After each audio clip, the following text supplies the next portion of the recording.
لائیں کہیں کہ ہمارا رب اللہ ہے، پھر اس پر جم جائیں۔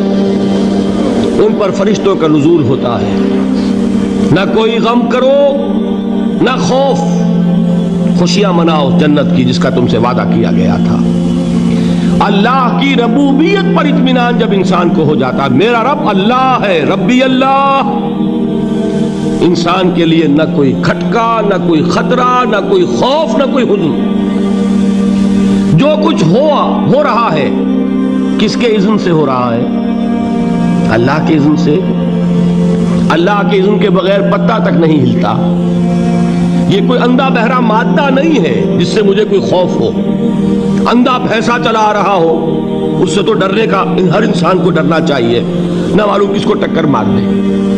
لیکن نہیں، اس کائنات کو چلانے والا ایک سمیع و بصیر خدا ہے۔ وہ جو میرا دوست ہے، میرا ولی ہے۔ اللہ ولی الذین آمنوا یخرجہم من الظلمات الی النور۔ اللہ اہل ایمان کا ولی ہے، ساتھی ہے، پشت پناہ ہے، مددگار ہے، حمایتی ہے۔ بتائیے جسے یقین ہو جائے کہ اللہ میرا مددگار، اللہ میرا محافظ، اللہ میرا پشت پناہ، اللہ میرا حمایتی، اس کے لیے کوئی خوف ہوگا؟ اس سے کوئی ڈر ہوگا؟ میں مثال دیا کرتا ہوں ایک بہت سادہ پنجاب کے دیہات کی۔ تو بڑا چودھری ہے اور کوئی غریب کسان ہے۔ اس غریب کسان کے جانوروں کو ہر وقت اندیشہ ہوگا چوری کا، کوئی میری بھینس کھول کر نہ لے جائے، کوئی میرا بیل کھول کر نہ لے جائے۔ لیکن جس کے بارے میں یہ سب کو معلوم ہو کہ وہ جو بڑا چودھری ہے وہ اس کا دوست ہے، اس کی بچیا کو کوئی خوف ہوگا؟ اس کی بھینس پر کوئی ہاتھ ڈالے گا؟ اسے کوئی اندیشہ ہوگا؟ نہیں۔ کیوں؟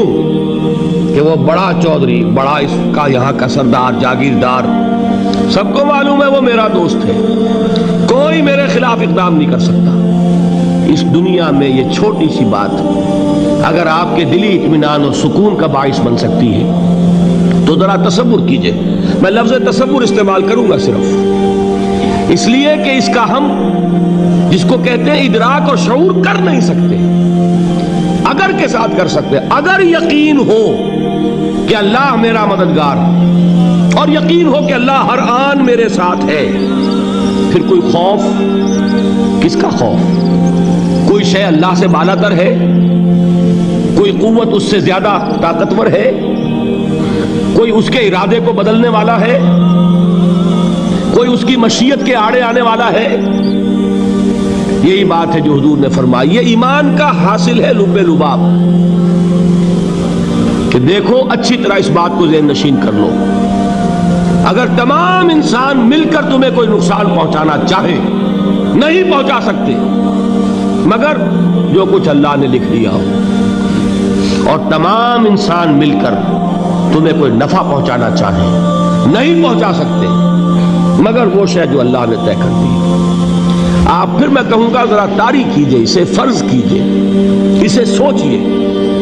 اگر اس حدیث پر ہمارا دل ٹھکا ہوا ہو تو کسی سے ڈر ہوگا؟ یہ مجھے نقصان نہ پہنچا دے، یہ میری رپورٹ خراب نہ کر دے، یہ میری انکریمنٹ نہ رکوا دے، یہ میرا یہ نہ بگاڑ دے، یہ میرے یہ نقصان نہ پہنچا دے۔ اس کا ڈر، اس کا ڈر، اس کا خوف، اس کی خوشامد، اس کے لیے جا کر طرح طرح سے اپنی عزت نفس کو ذلیل کروانا اس کے سامنے، یہ سب کچھ کیوں کرتا ہے انسان؟ جب سمجھتا ہے کہ اس کے ہاتھ میں میرا کوئی نفع ہے، اس کے ہاتھ میں میرے لیے کوئی ضرر ہے، یہ مجھے کوئی غضب پہنچا سکتا ہے، یہ مجھے کوئی نقصان پہنچا سکتا ہے، یہ میرا کوئی کام بنا سکتا ہے، یہ میری کوئی ضرورت پوری کر سکتا ہے، اسی کا نام شرک ہے۔ جہاں آپ نے یہ سمجھا کہ غیر اللہ کے اندر کوئی طاقت موجود ہے، وہی شرک ہے۔ بتوں سے تجھ کو امیدیں، خدا سے نومیدی، مجھے بتا تو صحیح اور کافری کیا ہے؟ شرک تو یہ ہے جس پر بھی تمہیں یہ خیال ہے، کلمہ ہے یہ کلمہ سوم، لا حول ولا قوت الا باللہ، ذرا اس پر دل کو کبھی اگر آپ تصور کریں، پھر فرض کریں، دل ٹھک جائے اس پر، کوئی طاقت نہیں۔ یہی بات تھی جو شیخ عبد القادر جیلانی رحمۃ اللہ علیہ نے اپنی وصیت میں اپنے بچے سے کہی.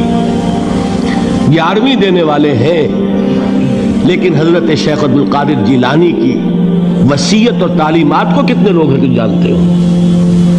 یہ جن مقامات تک پہنچے ہیں وہ کس چیز کی بدولت پہنچے ہیں؟ انہوں نے جو پیغام دیا وہ کیا تھا؟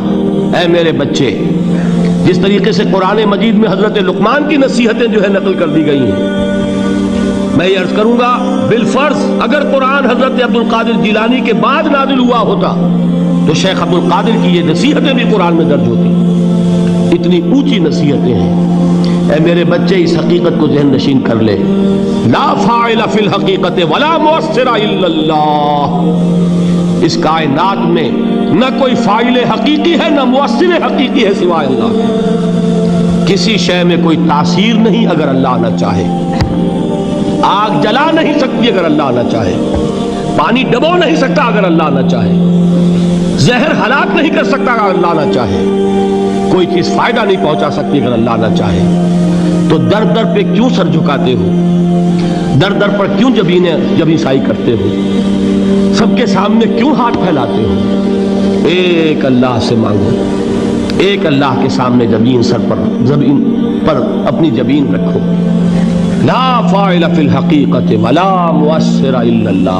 نظر آتا ہے ہمیں کہ پانی پیاس بجھا دیتا ہے. پیاس بجھانے کی صلاحیت پانی میں نہیں ہے، اللہ کے اذن سے. کھانا بھوک مٹا دیتا ہے. بھوک مٹانے کی صلاحیت کھانے میں نہیں ہے، اذن رب میں. دیکھیے یہی یقین تھا. حضرت موسیٰ علیہ السلام کا واقعہ یاد کیجئے. سامنے سمندر آ گیا ہے. قوم دیکھتی ہے پیچھے کہ گرد و غبار کا طوفان ہے. معلوم ہوا کہ فرعون اپنے لشکر سمیت آ گیا ہے. لشکر جب چلتا تھا تیز رفتاری کے ساتھ تو گرد و غبار کا جو طوفان اٹھتا تھا اس کا تصور کیجیے. اور لمحہ بلمحہ وہ قریب آ رہا ہے. پوری قوم نے کیا کہا؟ اے موسیٰ انا لمدرکون. اے موسیٰ ہم کو پکڑے گئے. قرآن مجید نے تو یہاں وہ باتیں نہیں لکھی ہے، لیکن تورات میں یہ درج ہے کہ بنی اسرائیل جھگڑنے لگے، دست و گریبان ہو گئے موسیٰ کے ساتھ. موسیٰ ہمیں یہاں مروایا لا کر، اس سے تو ہم ہی بہتر تھے. وہاں کھانے کو ملتا تھا، زندگی تو تھی. بیگار ہم کر رہے تھے، موت تو نہیں تھی. اب جو کچھ ہوگا اس کا تصور کرو، جس طریقے سے ہمارے ٹکڑے اڑائے جائیں گے. تو لڑ رہے ہیں حضرت موسیٰ علیہ السلام سے. یہ تورات کی تفصیل ہے. قرآن میں صرف اتنا آیا ہے، پریشان ہو کر انہوں نے کہا انا لمدرکون. موسیٰ ہم تو پکڑے گئے. اس وقت موسیٰ کا جواب کیا ہے؟ کلا ان معی ربی سیہدین. نہیں، میرے ساتھ میرا رب ہے، وہ راستہ دے گا. بتائیے کہاں راستہ نظر آ رہا ہے؟ یہ ہے ایمان بالغیب. راستہ نظر نہ آئے تب اللہ پر یقین ایمان ہے. جیب میں پیسے ہوں اور تب دل کو اطمینان ہے تو ایمان کس پر ہوا؟ پیسے پر، اللہ پر نہیں. جب وسائل و ذرائع نہ ہو اور پھر یقین ہو کہ اللہ مسبب الاسباب ہے، وہ اسباب کا پابند نہیں ہے، وہ اسباب کا محتاج نہیں ہے، اسباب اس کے محتاج ہیں. اگر یہ یقین ہے تو اللہ پر ایمان ہے. یہ نہیں ہے تو تمہارا ایمان اسباب پر ہے، وسائل پر ہے، ذرائع پر ہے، مادیات پر ہے، اللہ پر نہیں. اس وقت کہاں راستہ تھا؟ کوئی راستہ تھا؟ سمندر ہے اور ادھر سے لشکر آ گیا ہے. کلا ان معی ربی سیہدین. اب دیکھیے ایمان کہہ دینا آسان ہے، ہوا معکم اینما کنتم. جہاں کہیں بھی تم ہوتے ہو اللہ تمہارے ساتھ ہوتا ہے. لیکن اس کا یقین قائم ہو جائے تو زمین و آسمان کا فرق واقع ہو جائے.